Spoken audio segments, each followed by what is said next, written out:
Bravo, Federal Program. Stand by for Mode 1, Charlie. And we are go for launch. Well, hello again, Levi.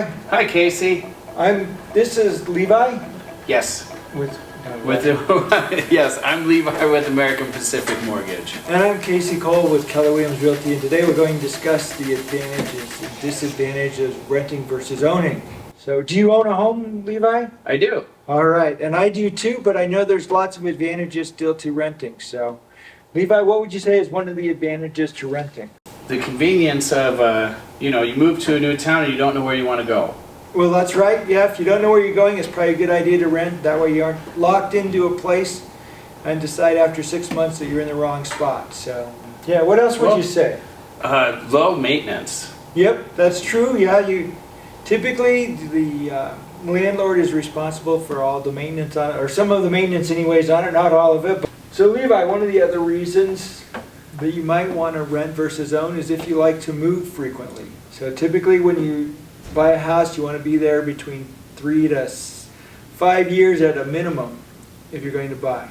Yeah, because by then you've built equity, you've recouped any initial expense in obtaining the home. So what would you say are some advantages then to buying a home, since you are a homeowner, Levi? Well, making it your own. All Being right. able to paint the walls, do some gardening if that's what your joy is. Having pets without limitations. Well, that's true. I have a dog, and it would be tough to have a dog in a rental. Most rentals do not want pets. They're changing on that a little bit, but it's tougher to have pets in a rental. That's for sure. That it is. I've always had dogs, so I've always struggled with that when I was renting. The other advantage is, of course, is financial. You're building equity while you own it. So. Right. Building equity faster than you can save money that you can use towards consolidating debt, buying the next house, renovating your home. The one advantage you have on the part of buying is that your costs after about, less than 10 years go down a little bit because the mortgage insurance will go away. Is that correct, Levi? Absolutely. Mortgage insurance will go away if you don't refinance prior to that, but most people do, so you'll get rid of it even sooner. The cost of owning the home goes away as far as your monthly payment goes. Typically if you have a 30-year mortgage, after 30 years, the only thing you pay after that is your taxes and insurance and HOA.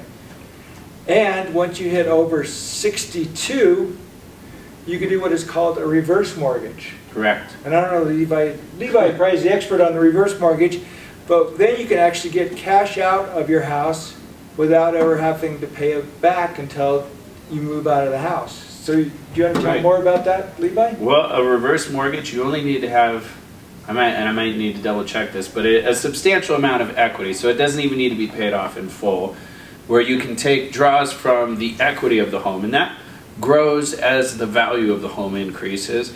So as the cost of living becomes more expensive the older you get, as well as with inflation that never ends, that can help offset pulling from your retirement or pension in down markets such as the market we're in right now, making that money deplete. So if you were to initiate a reverse mortgage at the same time you retire, you don't have to pull from it right away, you can wait, but that can supplement your income, creating generational wealth. Well, Levi, I know we're talking about renting and versus owning. I just so happen to have a place for rent over in Vista Ridge here in Erie, Colorado.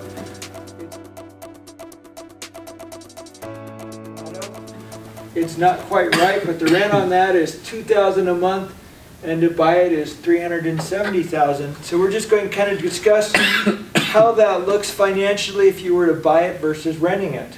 So Levi, if I were to buy that, how much would it cost me roughly? How much money would I have to bring to the closing table? Well, for $370,000 as a first-time home buyer, you could put 3% down, and with closing costs and prepaid items, maybe $16,000. All right, and if you were going to rent the place at $2,000 a month, you'd have to bring a max of $6,000 to closing, your first month, last month, and security deposit. Right. So one of the advantages of renting is, of course, the money that you save when you move in. So let's take a look at what that looks like. So here we have an example. If you were to move in, it would cost you $2,000 a month. A mortgage would be a little over 3,000, so you save about $1,000 a month of renting versus owning. That, of course, dies off and you get less and less as time goes on there. As you can see from the graph, there's what the difference is as you move through. So on a yearly basis, your mortgage is a little under $40,000 for the year. Your rental expense is a little over $20,000 a year. The home value increase almost versus the difference, after about 4 years, your home is increasing faster than the difference between your rent and purchase. And all that time when you're paying a mortgage, you're paying down the principal balance in it, so what the home is worth and what you can get out of that equity is growing. Unlike with a rent when you're paying someone else's mortgage. Yep. Although landlords like it when you pay their mortgage. That's why people like real estate as an investment. So if you look back, do you think most of the people, Levi, would say they would have wished they would have bought a home or rented 10 years ago? Everyone wished they would have bought 10 years ago. Yeah. And here's an example of why, of course. Here we go. If you take a look at it, the money you save by renting in about 10 years, you don't save any more money than if you were to buy a home based on the home value increasing, the home increasing in value.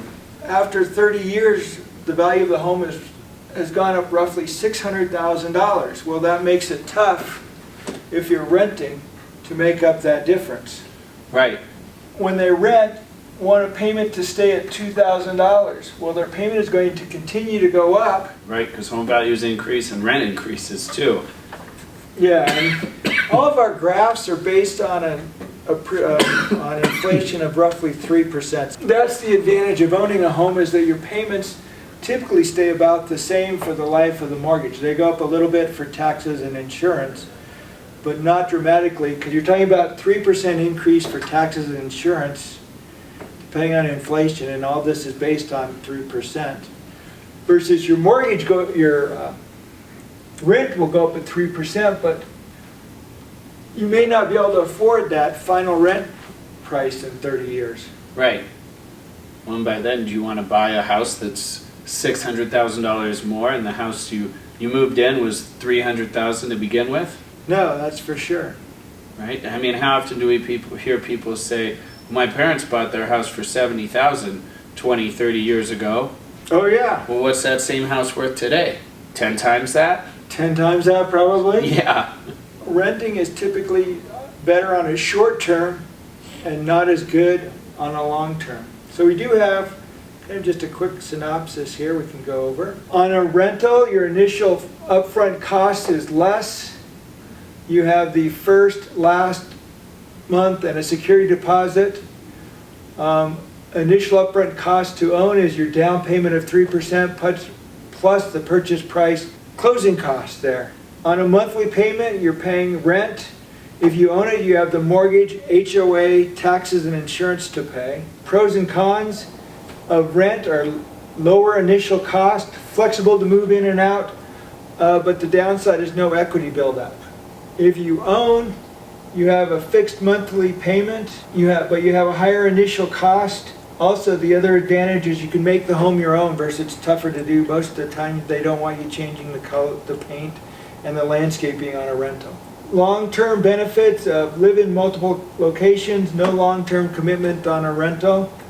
If you own it, you have equity buildup, and in the long term, you can eliminate your monthly mortgage, or most of it. You still have to pay the taxes and insurance. Right. In theory, you wouldn't have to pay the insurance, but most of the time, that's not a smart move to eliminate your insurance. So. No. Anything else you could think to add there, Levi? How many people need to stress to make their rent payment on the first? Because if it's not received on the first, it's $100 late fee plus $50 a day after that. With a mortgage, you've got through the 1st to the 15th to make your mortgage payment. If it's received after the 15th, there's a small percentage of whatever your principal and interest only payment is as a fee, which is typically about $50, maybe even less. And then that's it. But if it's received after 30 days, that is a devastating impact to your credit, so don't ever make it happen. But it's almost impossible to ever be late on your mortgage unless you just forget blatantly and think you've made the payment. So it's good to always stay on top of that. But you've got that flexibility. Also, even though the cost may be more upfront to owning a home, you know, the month you close in, you're not going to have a payment. The following month, you're not going to have a payment.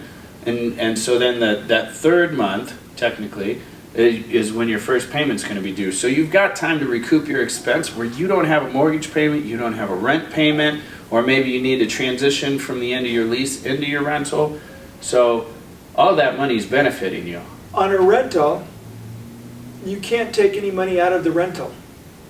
Nope. Versus a home, if you need some cash, you can borrow against the equity of the house. It's not always advisable, but at least you have that equity you can take money out of to use. Right? Unlike being nervous that you're not going to get your security deposit back at the end of your lease. That's it. All right, well, cool, Levi. Well, thanks for doing this. Yeah, thanks for your time, Casey. Yeah, and we'll be back probably next month. Yes. Have a good one, guys.